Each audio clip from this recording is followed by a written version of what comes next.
Hi, everyone. Hello. Hi, Wendy.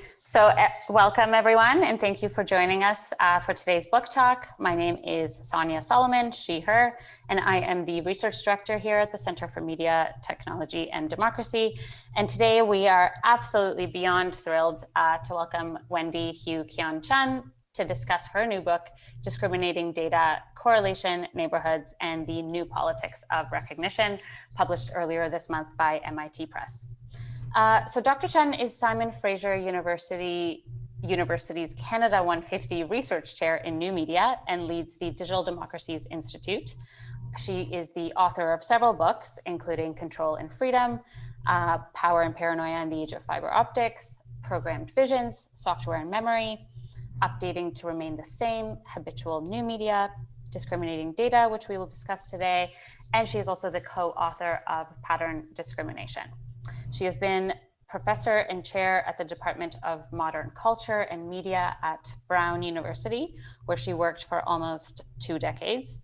And she has also been a visiting scholar at the Annenberg School at the University of Pennsylvania, a member of the Institute for Advanced Study at Princeton, and has held fellowships from the Guggenheim, ACLS, American Academy of Berlin, and at the Radcliffe Institute for Advanced Study at Harvard. So with that, welcome, Wendy. How are you today? Good. I just want to say that I'm so thrilled to be here. I think that the work that you all are doing in the Maxwell and in your center is fabulous. And as I said in a tweet earlier, I think you're one of the most important emerging scholars in the field. And so I'm very excited to have this conversation. Well, that's a humbling thought if I've heard one. So just a quick reminder for folks joining us, please feel free to make very liberal use of the chat feature to respond or comment throughout this event, which is recorded and will be posted on our website in the next few days. And Yasmin, who is handling some things behind the scenes, will drop a few links where you can find the link. And just to note that we will reserve the last 20 minutes or so for an open Q&A. So feel free to post your questions in the chat anytime as they arise, and then I will do my best to kind of integrate them in our conversation and get to them before we are through. So before we get to our conversation, I'd like to first acknowledge the land from which I am calling and on which our work is situated. So the Center for Media, Technology, and Democracy was founded on unceded Indigenous lands. So we recognize the Kanien'kehá:ka Nation as the custodians of these lands and waters, which has long served as a site of meeting and exchange for Indigenous peoples. Today, it is home to a diverse and thriving population of Indigenous and other peoples, and we respect the continued connections with the past, present, and future in our ongoing relationships with Indigenous communities and peoples. So, Discriminating Data, which is an absolutely fantastic book, and we will be sharing some copies with students after this event. So you can check our Twitter to find out more information, but if you are a current student, please feel free to drop your email if you feel comfortable in a private message to Yasmin, and Yasmin has also dropped her email address in the chat, and you can reach out to her for a copy of the book. So we will be doing a first come, first serve for the first 50 students who reply.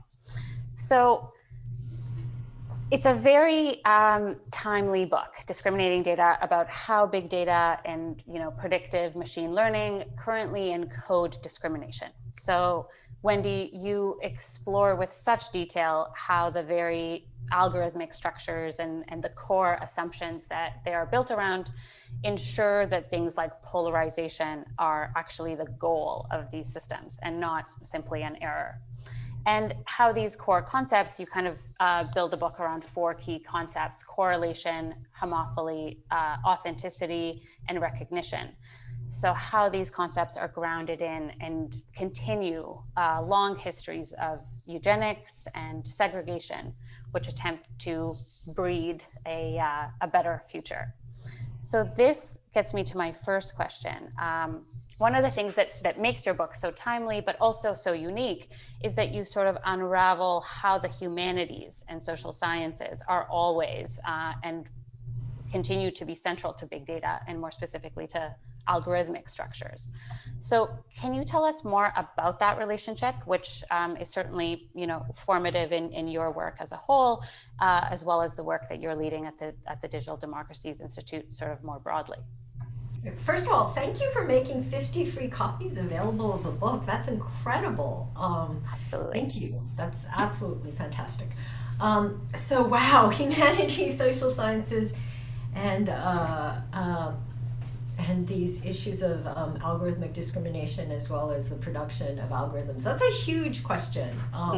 And as you know, I start the preface by talking about my time as an engineer and how initially I turned to the humanities for answers that I couldn't get from engineering. And specifically ways to think critically about technology and address issues of discrimination. But what has become so key to me, because this is the way it's usually formed, right? Technology doesn't have an ethical or humanistic or social science aspect to it, and so we need to turn to the humanities and social sciences in order to add ethics or a different perspective to engineering. And to a certain extent that's true, but to a certain extent it's absolutely not true. And so what I try to show in the book is that the problem isn't that the humanities and social sciences aren't in these algorithms. The problem is that bad social sciences and humanities are in these algorithms. So the default notion of segregation, which is homophily, the idea that similarity breeds connection, comes from social science studies of biracial housing projects. And so what's key about that and to think about that is the ways in which part of the problem is the ways in which certain concepts from different disciplines are embedded within others. We do this in the humanities all the time. If you look at certain DH, digital humanities projects, or other projects, what we draw from computer science isn't exactly the latest work within these fields or work that's critical of some of the more generic or conventional work, but things that have become absolutely conventional. So one problem is that we're borrowing from each other's disciplines, but badly. And when we borrow what's bad from each other's discipline, you just amplify what's bad in your own. And so one thing that I call for and say that we need to think through is, well, maybe we can borrow what's better from each other's disciplines. And the way we can do that is by thinking through what our disciplines can't do. To ask ourselves really critical questions about how is our own discipline broken? What are the challenges we face, and what do we know we can't do as we try to take on these questions that we care about? And for me, therefore, it's really key that once we understand the limitations of our own disciplines, we can reach to others because they do something different from us. Yeah, I mean, you're right. It's such a broad area, but you do it so convincingly in the book. You bring in, critical theory, queer theory, ethnic studies. So all of these different concepts. One of my favorite lines in the book, and there are many, is that network science is the bastard child of psychoanalysis and eugenics.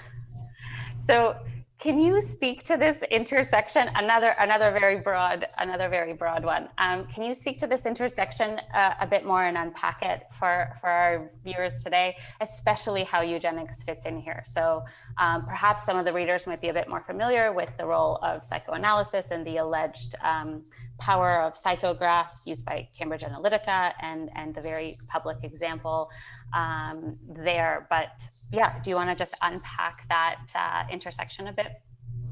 Yeah, so part of it just draws from the fact that correlation emerged as a method from the work of 20th century eugenicists.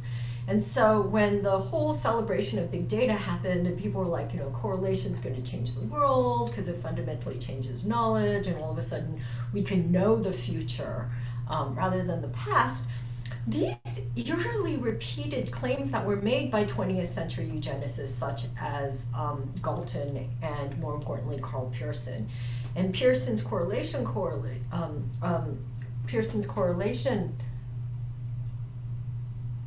sorry, it's Something's got stuck in my throat. I think it's also influenced by can you hear the construction outside or no? Just a low hum. Okay. It's a nice background. Yes. So Pearson's work on correlation, as well as Ronald Fisher's work on linear discriminants, are actually key to the emergence of both pattern recognition and a lot of the techniques that are used in data analysis. And so what's been so key to me is to say, okay, not to say therefore everyone who uses correlation is a eugenicist, because clearly correlation is used in a wide variety of disciplines in a different way. But the way in which data analytics and correlation and eugenics use correlation as predictive rather than descriptive, right? And that's the turn that allegedly statistics made in order to turn away from the eugenicist tradition. That's the key part. In trying to think through what does it mean to claim that these are predictive, and what does it mean to claim that based on the fact that what happens then is you find these things that allegedly don't change through time, right? Past that are the same in the past, the same in the present, and therefore will be the same in the future. And the problem with this is not only does it presume that certain things don't change, but the way in which these systems are validated are based on the presumption that things don't change. So when people say that this, algorithm has, is 87% true at, predicting whether or not you're gay, what this means is that this has been tested on past data, not on future data. So the predictions, in other words, come from what they usually do is they have a training set of data, and what you do is you take part of that data aside. So you train the model, and then you see the extent to which this model will predict this past data that's been hidden, or you use out-of-sample data. So in other words, data drawn from an entirely different sample. But it's fundamentally the past, not the future. And not only is it the past, and this is, again, the link to eugenics, it's a highly selective past. If you think of police records, for instance, these are, as many pointed out, very dirty. The questions and the things they represent are highly specific. Or if you think through facial recognition technologies, which were trained on the faces of Hollywood stars or us on Instagram, I mean, these are deep fakes, right? And so deep fakes don't come from these models. They actually base these models. And this is a fundamental problem because these things are only, assessed as true if they reproduce this deep fake past. So part of the book argues that we have more rigorous theories of history. We have wonderful theories of history. Why aren't these used as the basis for learning within these systems? And what would happen if they were? Yeah, I mean, there's so much to unpack there. And you're totally spot on that when we hear critiques and very thoughtful critiques and really rigorous work on predictive systems, it's not that these algorithms are necessarily acting badly, right? They're doing exactly what they're supposed to do because they are validating the past into future predictions, as you've noted, and they are following specific kinds of science and logic, as you discussed in your earlier response. So the note about history, so I can't tell if I find it weird or not weird at all in the slightest that we're talking about metaverses again.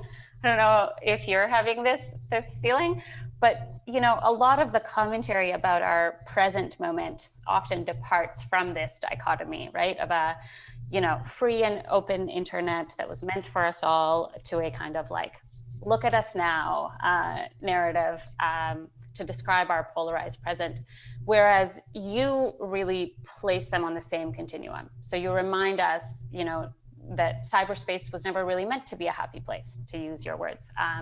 Do you want to talk us through the kind of logic that is behind both sort of the continuities and the discontinuities between, the internet as a mass medium and the internet as a mass medium? Yeah. So part of this was really pushing against some of that nostalgia that people have for the 90s, and they sort of imagine that things were utopian then, and that thing, and everybody was far more optimistic about it then, sort of erasing the work that so many people did from the very beginning, questioning precisely this logic, and also pointing out the deep racist flaws of some of these utopian dreams, the ways in which Neuromancer, for instance, was steeped in a certain Orientalist logic that was problematic, which isn't simply to condemn Neuromancer, because it's not as if Neuromancer was the only text invested in Orientalism, but asking, what does this kind of Orientalism do? Why is it so attractive? What does it open up in terms of this envisioning of a certain future? I mean, think of the very notion of a frontier. I mean, these are profoundly colonial dreams, and this is something that Jody Bird and others within Indigenous studies have been thinking through in profound ways. Like, what is it about the frontier? And what is it about the figure of the quote-unquote Indian that becomes the figure for a certain notion of democracy and romanticism? And so I think just at the level of thinking through why the frontier, et cetera, brings you to all sorts of problematic notions of colonialism, et cetera, but also gets you at some of these questions which remain in terms of forms of enclosure. So what's so important, and this is something that links the two, is like, even when the internet was cyberspace, it was described as a portal, right? And a portal is actually a fancy entranceway into a building. So from that very notion, you have a sense of going into an enclosure. What's changed, of course, is that these enclosures have become poorly gated communities. And the ways in which even like the new eugenics differs from the old eugenics is that the old eugenics had the notion of the nation as the population of concern. Whereas with the new eugenics and with Web 2.0, et cetera, you have this idea of not only the splintering of various groups into different forms of communities, but also what's emphasized is escape or exit, rather than this notion of uplift, right? So the 20th century eugenics was focused on this notion of population uplift, that everyone would be uplifted together. Whereas now you have very much these dreams of escaping everybody else via these angry clusters of sameness. White flight. Yes. So, and the angry clusters, this really gets us back to network science, and you give ample examples in the book of how homophily, so this core axiom that like attracts like and similarity breeds connection, that is so foundational to network science, and therefore most of the kind of platform services we use today, is producing its intended goal, right? Like it's creating these gated communities, it's creating the echo chambers, but not just that, within them, we are then, it is incentivizing certain agitated clusters of this sameness that you mentioned, right? So we see this over and over, even recently with certain changes that Facebook made that Frances Haugen, the Facebook whistleblower, identified. So can you walk us through why do platform companies need to make us agitated within these kinds of observable enclosures? Because the answer you provide in the book sort of goes much further than, well, they want our attention and eyeballs or whatever. Yeah. So part of it is, as people have noticed and discussed and to quite length, certain notions, behaviorist notions of human behavior, right? People will talk about addiction, et cetera, and these behaviorist models work when we're agitated. Right? They don't describe all of human activity, but clearly what's important is that we're agitated to the point in which we're triggered. And these triggers are absolutely important in this stage.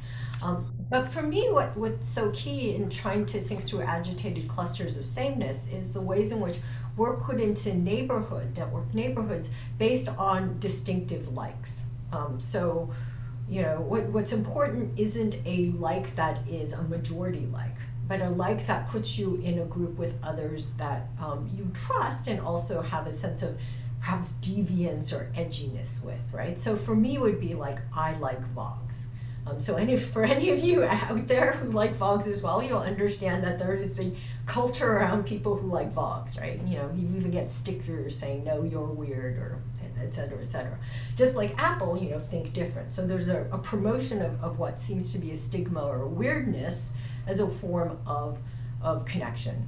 A different example in which stigma has become style or stigma has become a form of community building would be something like incels, right? Mm-hmm.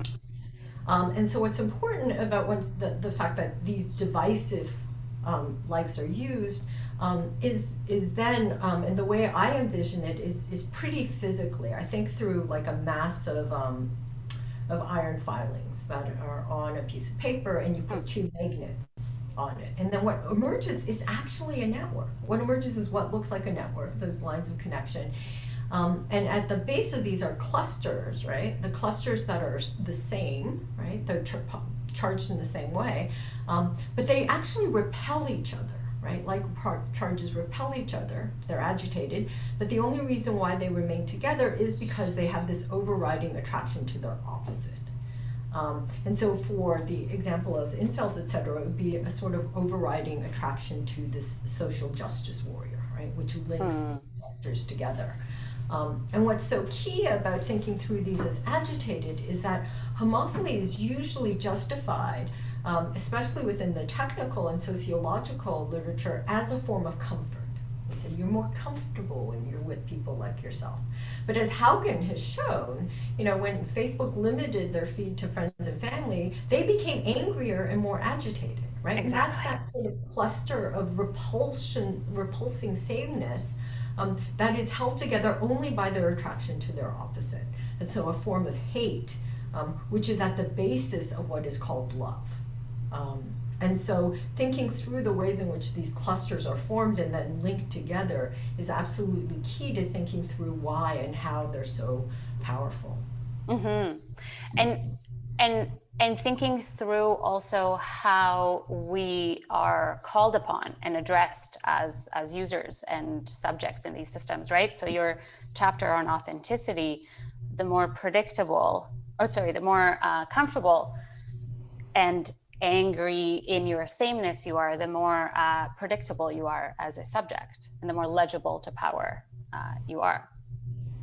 So, and the chapter on authenticity is really particularly salient, right? Because you move from this kind of deep reading of algorithmic structures to then how these structures call upon us in specific ways, and how we are trained to perform a certain specific kind of authenticity and vulnerability online, as Sarah Benet-Weiser and others have noted. So can you say more about that process, especially why it's so tethered to this, what you call the new politics of recognition? Yeah, so I started thinking about authenticity and the power of authenticity around the 1996 elections. Because what was so key, but clearly, you know, Sarah Benet-Weiser had been writing about this for much longer, and I used her work in my earlier book, Updating to Remain the Same. And her work and others that I cite in that chapter are really powerful and key to thinking through authenticity. But what for me really got me thinking along these lines was that the fact that the elections were not simply called, the 2016 elections weren't simply called the fake news elections, they were also called the authenticity elections. And there was this whole discourse around authenticity. And importantly, the winner of both the authenticity and fake news were the same person.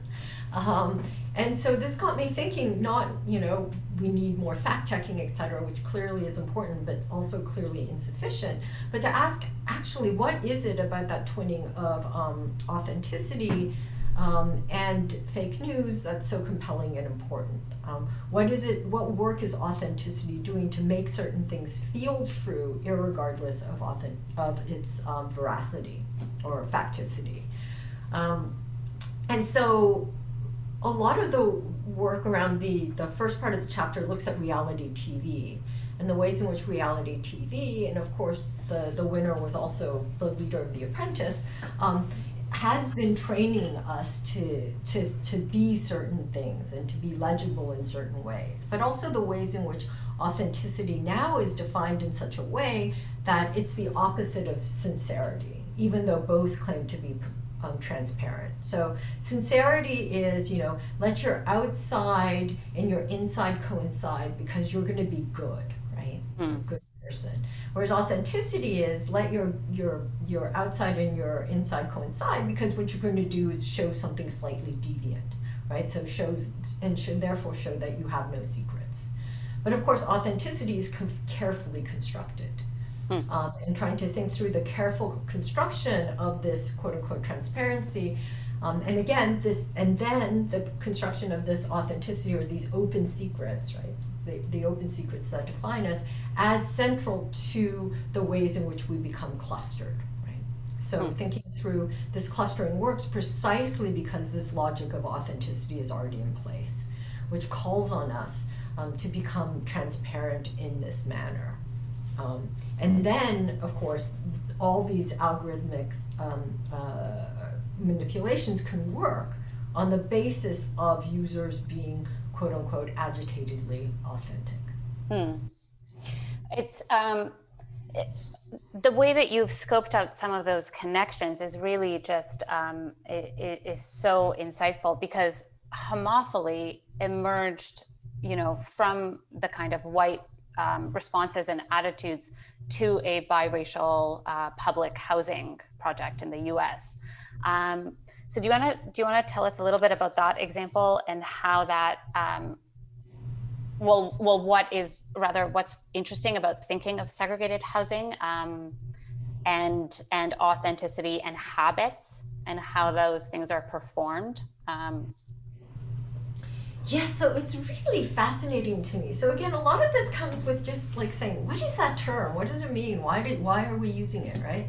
And so all the references to homophily refer to this one text, which is really phenomenally difficult to get. So we know all these people who studied the text did not read it. Of a chapter by Lazarsfeld and Merton on the process of friendship.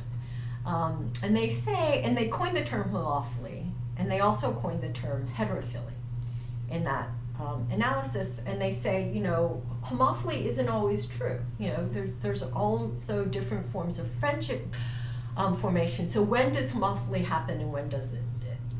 And so their chapter is based on a study of housing projects done by Merton and the Bureau of Applied Sociological Research. So we did this with Marie Yehuda and Patricia West. And they chose as their two housing projects of concern, one which was an all-white workers' co-op in New Jersey, and this still exists, Winfield, New Jersey. And the other one was a biracial housing project that was rent-based that was in Pittsburgh. And they chose Winfield first because they thought that this was a success story. This was like a housing project breeding democratic values.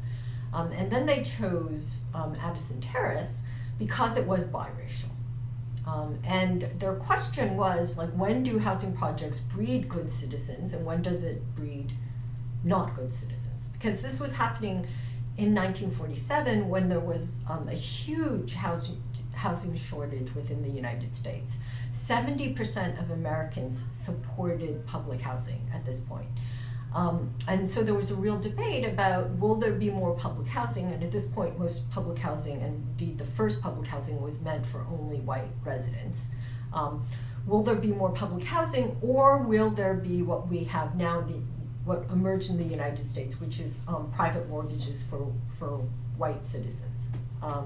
And of course, the wealth gap that's been documented because of that. So this was a very different period where things were still up in the air.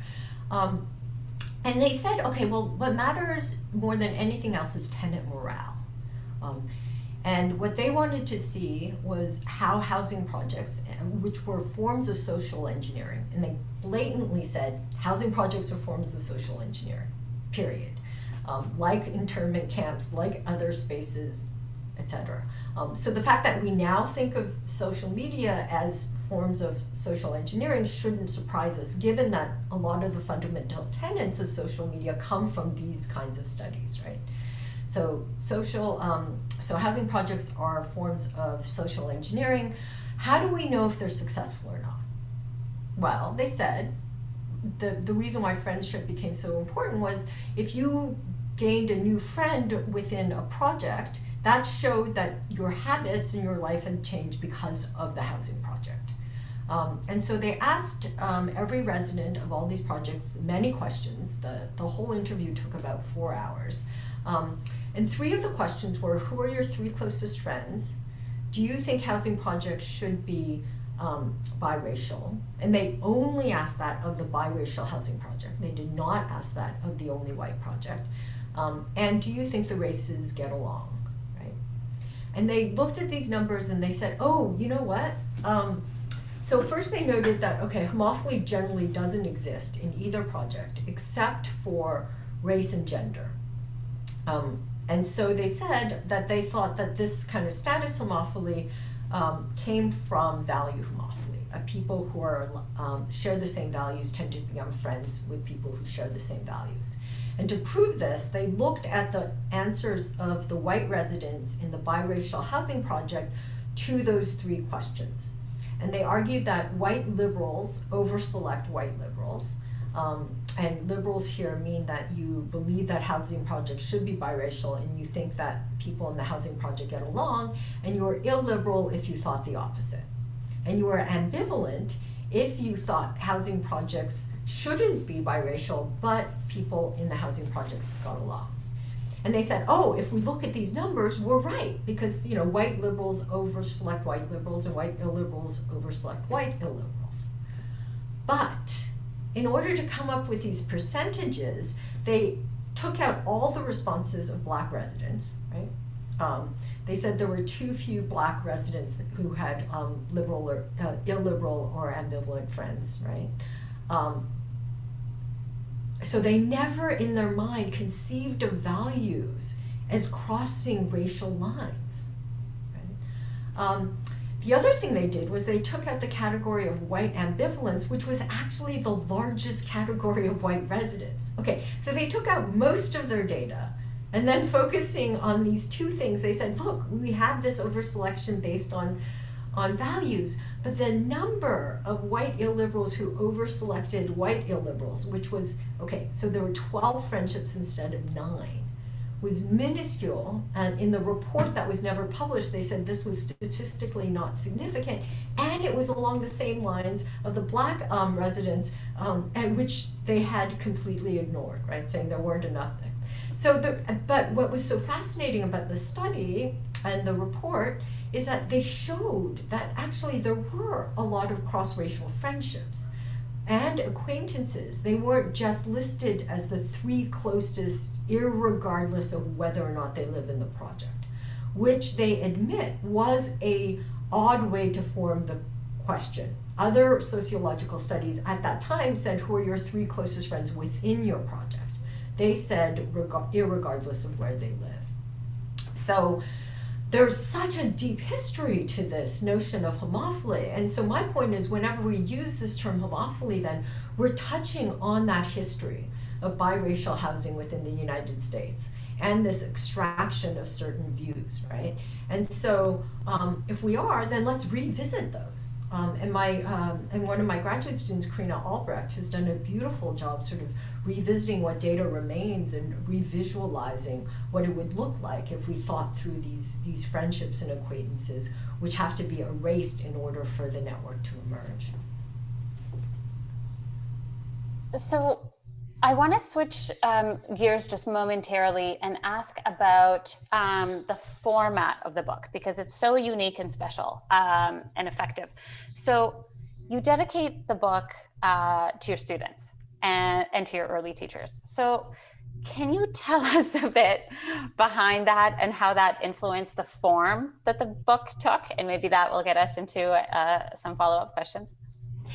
Yeah, so the book is dedicated to my students because at this point I've taught a lot of students. I'm I bet. 53. Yeah, I'm 53. I've taught thousands of students and they have profoundly affected my life. And I think I'm also, because I'm now a research chair, I do very little teaching. Except through my more intense advisory relationships with students who are at the Digital Democracies Institute. And so I named the first four in the dedication. And so I think that part of this is, again, thinking through the ways in which teaching and learning from my students has profoundly affected my ways of thinking and of writing. And what's key is that at Brown I taught this very large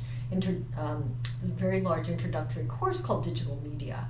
And that would attract students from engineering, from the arts, from modern culture and media, and bring them all together. And so part of my thinking had to expand and try to address people from various different disciplines. And having to do that profoundly affected the way I think.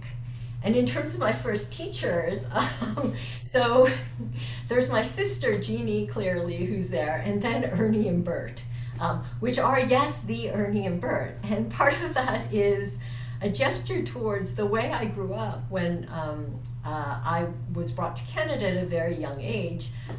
My parents both worked, and my dad worked nights and my mom worked days. And so during the day, I'd be alone with my father, who would be sleeping, and I'd be like, can you at least sleep with your eyes open, And there I was, and Dad would turn on the TV, and Sesame Street and Electric Company were my first teachers. I learned English that way. I learned about neighbors that way. I learned about conflict that way, because certainly Ernie and Bert are nothing but ways of dealing through conflict. And so I wanted to make a gesture towards the ways in which who we learn from aren't necessarily those who are closest to you, although clearly my sister was, but also those who are further away, who can open up different worlds to you. And one thing that Sesame Street and Mr. Rogers' Neighborhood and Electric Company, especially Electric Company, were based on was this idea that you need to broaden kids' horizons. You need to expose them to other things, and so they'll learn different ways of relation. But yeah, you're the only one who's caught that, so thank you, Sonja. And I was like, should I really put Ernie and Bert in? But I was like, why not? So. I love that little detail, and probably because so I grew up in a very, very similar way. I have two sisters, and so we looked after ourselves, and I learned English through.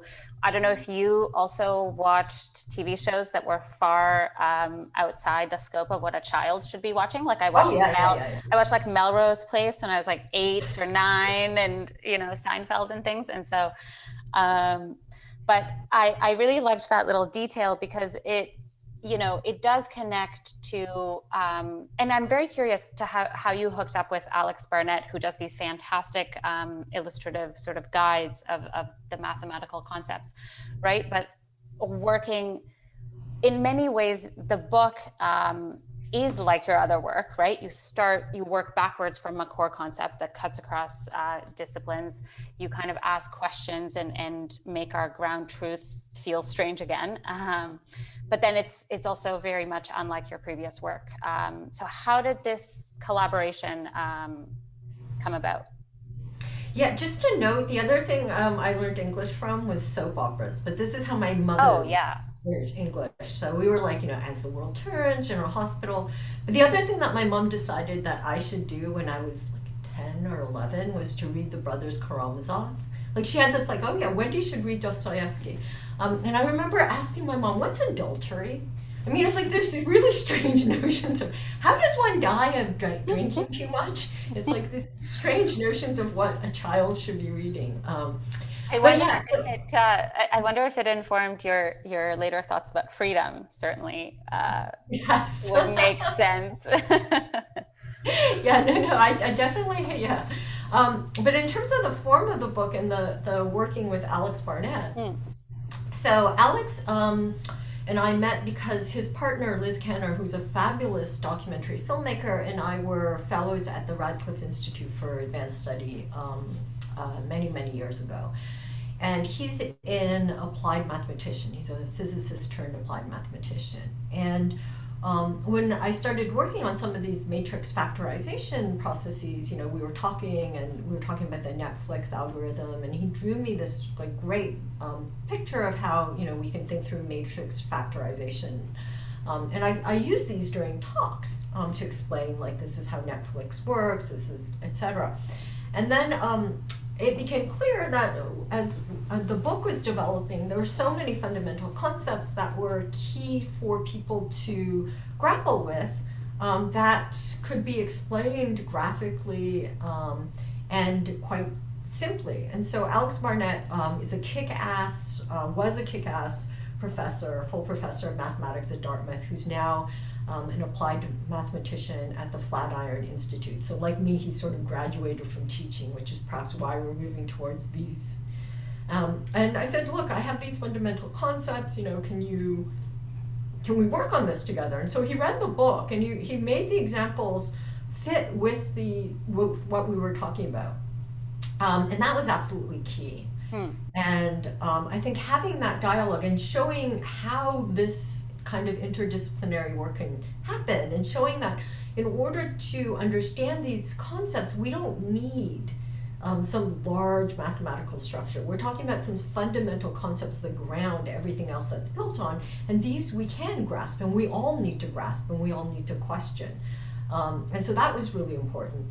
And the fact that the book is written in a far more accessible style was really a decision made by MIT. I was writing more towards a general audience anyway, and then they were like, so there were all sort of interesting battles with the copy editor, but also thinking through like what does it mean to write for a more accessible audience. But I mean, it's still a book I wrote, so I don't understand. I fundamentally, I guess it isn't. It's difficult. I mean, I found it very accessible, and I know that the conversations I've had with others, they've felt the same. I know we're getting some questions, but one thing that actually one of Alex's illustrations made me think of was actually there was a few parts in the book that reminded me of dating apps. So I was reading and I had this background.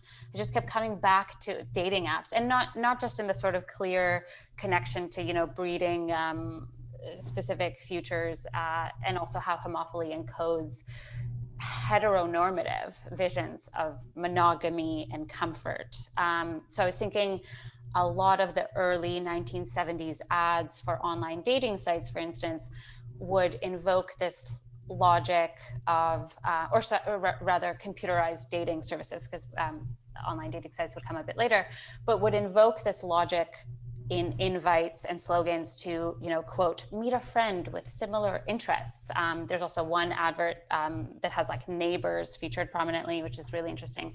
And it's perhaps even more unsurprising if you read it against this, longer history of computer dating, whose purpose in the 60s and 70s was really to replicate and strengthen existing heteronormative, social patterns and hierarchies, as Mara Hicks has shown in their work.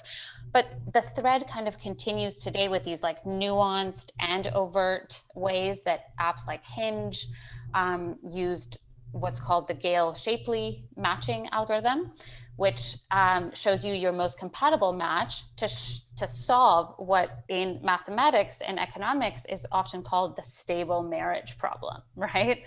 And it's meant to address this like endless choice of online dating, but obviously, even just a cursory kind of read through, there's a host of assumptions there. And I could talk endlessly about queer theory here, but your background is in engineering, and I'm sure you've encountered, and I know have written about in your early work, how sex and sexuality are also bound up in these logics. So I'm just wondering if you have any comments about how that intersects with the racial logics that we've been discussing in the book so far.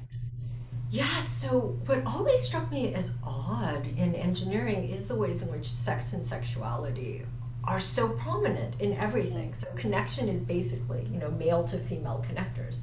Remember, it took me a while to figure that out. I was in a co-op work term working on, boards, and I was like, oh my God. It was like, everything's having sex around me. I was like, became very afraid to touch anything. It was sort of, it was like when when I was a PhD student at Princeton, started getting pregnant, and so I stopped using the photocopier because I was sure that technical and physical reproduction were, intertwined, and so if I used the photocopier, I was going to get pregnant. And so I think that the sort of dominant theme of like, and a really bizarre form of heterosexuality. If you think of male to female plugs, this isn't sustainable. Totally. Right? So, yeah.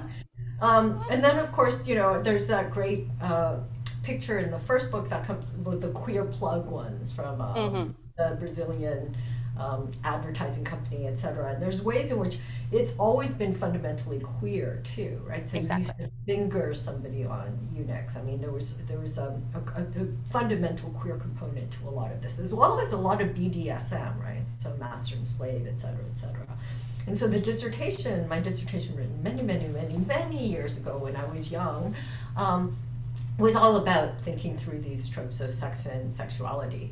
But to return to the question of dating apps and authenticity, here I would point to the brilliant work of Elizabeth Bernstein, who's written the book Authentically Yours, which looks at the ways in which modern sex work is framed as friendship, looking for a friend, etc. That, it's authenticity for an hour. We buy an authentic relationship, but only for an hour. And the fact that it's limited in that way is what makes it attractive. I'm so glad you brought it up. I'm going to link it in the chat. It's a fantastic book. I do see we're coming up on time, so I will get to a few questions. So we have a fantastic question from Yuan Stevens, who I think you know. Based on your research, do you think it was inevitable that we live in a world where mass data extraction, analysis, and prediction are the norm? You address this in your book, but I would be curious to hear what alternate realities can you imagine instead? And I had a similar question about what kinds of approaches or relations or pockets of possibility you think exist to open futures if the goal of eugenics is to foreclose them. Yeah, no, I don't think mass data is extraction was inevitable. I don't think anything is inevitable. I think it happens because of political, cultural, and social decisions.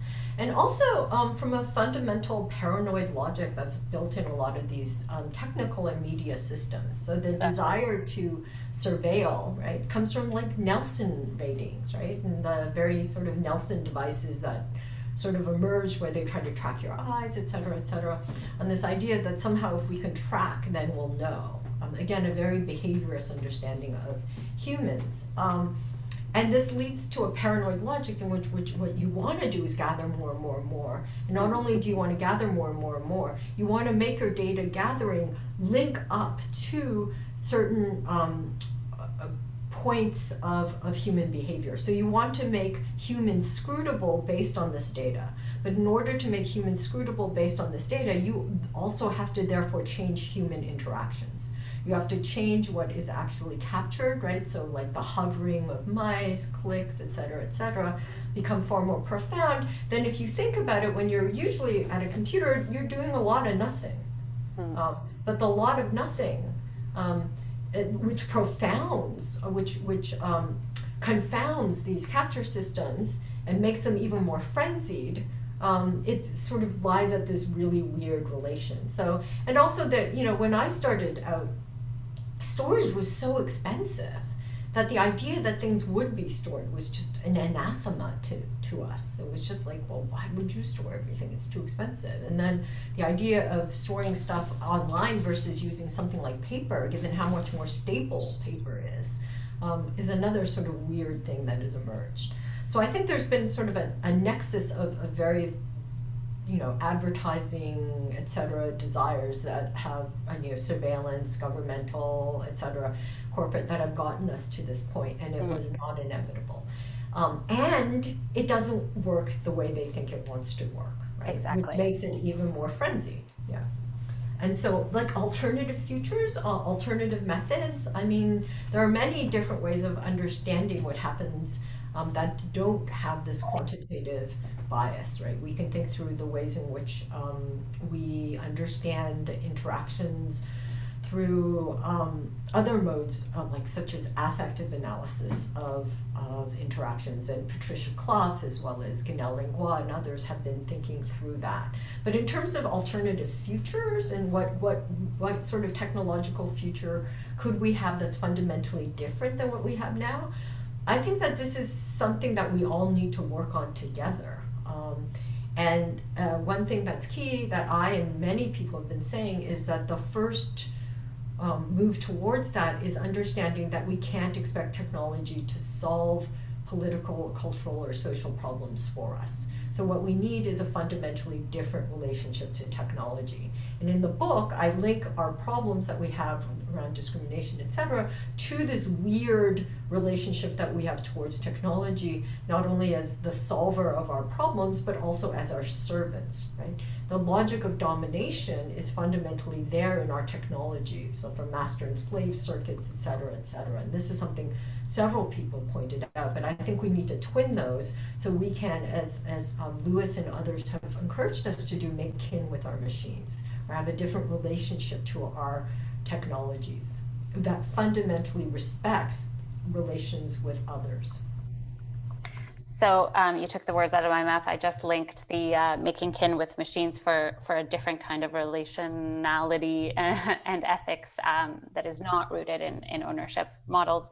But I would agree that I don't think technology is inevitable. And I think you're actually, this gets us right back into your conversation, your discussion of proxies and climate change models. So using the model in a different way. So a follow-up question from UN is also to hear any advice you have for writing an academic book. So aside from potential conflicts that arise with your copy editor, if you have some tips. Yeah, so I know that writing is hard, and I think we should just all acknowledge the fact that writing is hard. There is no easy way to write, and I remember writing my dissertation was a real struggle. And I think that the most important thing about writing is simply writing.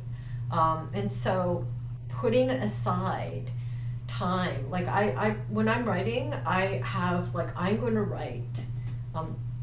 It varies, like you can do 5 pages a day, you can do 2 pages a day, it doesn't matter. Just commit to writing these 2 or 5 pages.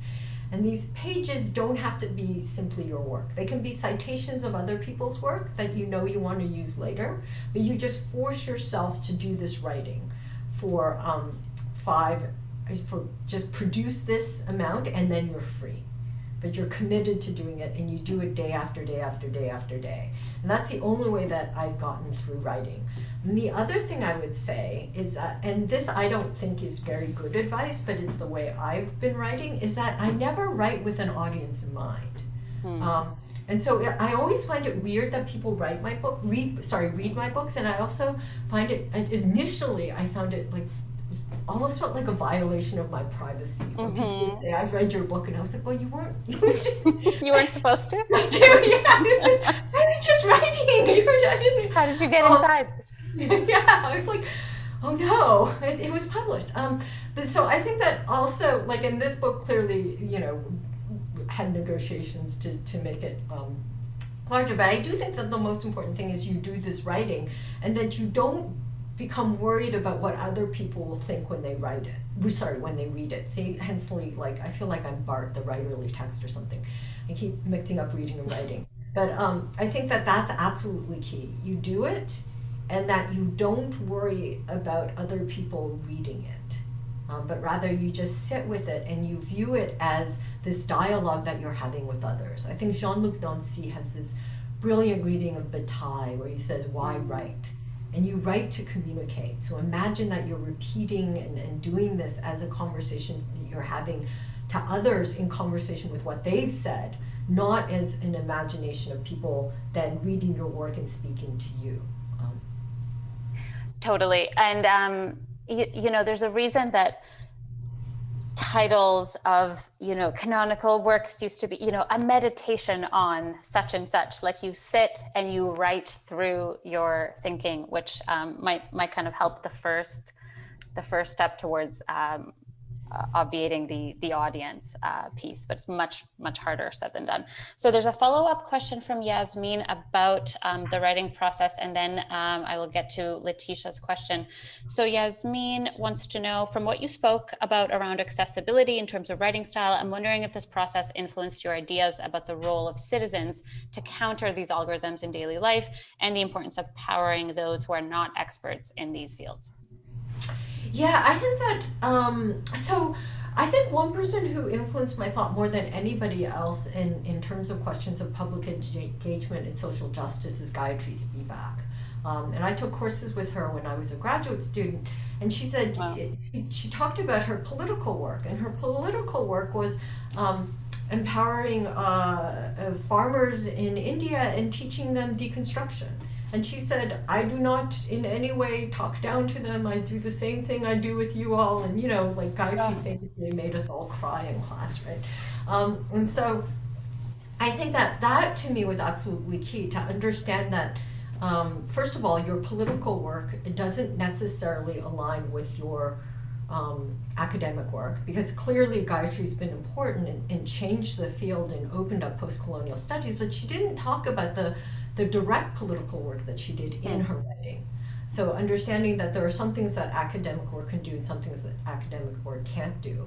But also respecting and understanding the importance of theory that crosses disciplines, and having a fundamental respect for how knowledge emerges. Having said that, I do think that the question of writing in a different style it's still, and again, this is, I think, something that creeped into my writing over many decades and came also with teaching larger interdisciplinary groups. I think that's so key to me, because so many of us are trying to take on the same problems, but we're not speaking to each other. We're not even speaking at each other. And to speak with each other, I think we do need to start explaining what we mean when we say X, Y, and Z. And to be open to people saying, well, what do you mean when you say X, Y, and Z? So this questioning of first principles has to happen with a good faith effort from all of us to talk about our first principles. Totally. I'm reminded of Foucault's, distinction of power with, and instead of power over. But this is a bit of a broader question, but we also need to normalize changing our fundamental beliefs especially in academic disciplines, which are, predicated on your ability to defend and endure your one fundamental belief for a solid 40-year term or so. So I think these are really fantastic conversations to be having. So I'll just get to Letitia's question before we run out of time here. So Letitia is speaking from Brazil. Thank you so much for joining us. Your discussion on hegemony in reverse resonates a lot with my research on pro-Bolsonaro ecosystems. I wonder whether you think this trend may emerge as a sort of contradictory new norm in the public sphere, and with what consequences. And that's not necessarily replacing the regular public, but rather creating a different layer, as it were. I think it's absolutely key. I think it's been there for a while. I'd love to learn more about your research. I think that if we think back to like the Think Different ads of Apple, or the ways in which Fox News, which is the most popular channel on basic cable, keeps railing against mainstream media, or again, these moves towards certain forms of stigma becoming modes of style, which is something clearly Dick Hebage discussed when he was talking about punks. I mean, what's emerging is this really interesting concept that in order to form a majority, you need to create many different minorities that together hate one thing, right? And how that logic emerges and is there is so powerful now that it's actually quite frightening. And I can't see it not emerging, and it actually imitates some of the more progressive work by people on the left. I'm just noticing in the chat there were some earlier requests for a few Spanish responses. Wendy, you do actually speak Spanish? No, okay, that was my mistake. Unfortunately, the recording will be made available in English, but there will be closed captions if that helps. And I just would really like to extend another very warm welcome to Wendy for sharing her time with us today. And congratulations again on a really fantastic and formative work. Thank you so much. It's been such a pleasure to be here, and thank you for your fantastic questions and for catching the dedication. Thanks, Wendy. Have a good rest of the afternoon, everyone. Bye-bye. Bye-bye.